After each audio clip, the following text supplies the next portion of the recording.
Hi viewers, ఈరోజు మనం Rayalaseema special శనగిత్తనాల కారం పొడి తయారీ విధానం అదేనండి, పల్లీల పౌడర్.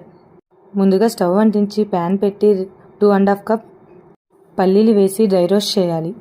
కలుపుతూనే ఉండాలి, సిమ్లో పెట్టుకొని ఫ్రై చేయాలి.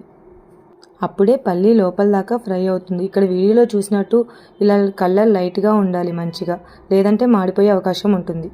పల్లీల్లో హెల్దీ ఫ్యాట్స్ ఉంటాయి, పిల్లలకి పెద్దలకి చాలా మంచిది. సో రెగ్యులర్గా మీ వంటలో ఉండేలా చూసుకోండి. స్టవ్ ఆఫ్ చేసి చల్లారి పెట్టడానికి ఒక ప్లేట్లోకి తీసుకోండి. అదే ప్యాన్లో 1 స్పూన్ ఆయిల్ వేసి 20-25 ఎండుమిర్చి వేసి సిమ్లో పెట్టుకొని మంచిగా ఫ్రై చేయండి. జస్ట్ 1 మినిట్ మాడనీయకుండా వేయిస్తే సరిపోతుంది. ఇలా కలుపుతూనే ఉండాలి. స్టవ్ ఆపేసి ఒక ప్లేట్లోకి చల్లారి పెట్టాలి. చల్లారిన పల్లీలని రోట్లో వేసి కచ్చా పచ్చాగా దంచండి.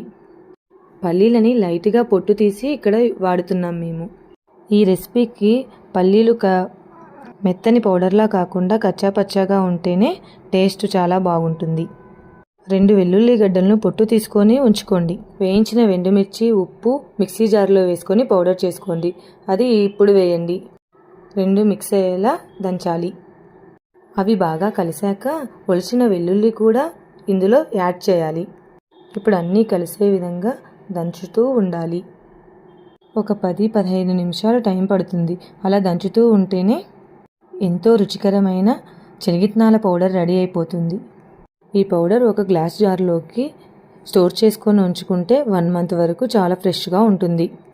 ఈ శనగిత్తనాల పౌడర్ని వేడివేడి అన్నంలోకి వేసుకొని అలా నెయ్యి తగిలిస్తే ఆ రుచి అమోఘం. ఇడ్లీ, దోశ, రసం, పప్పు, ఉప్మాలోకి అద్భుతంగా ఉంటుంది. Please like, share, subscribe.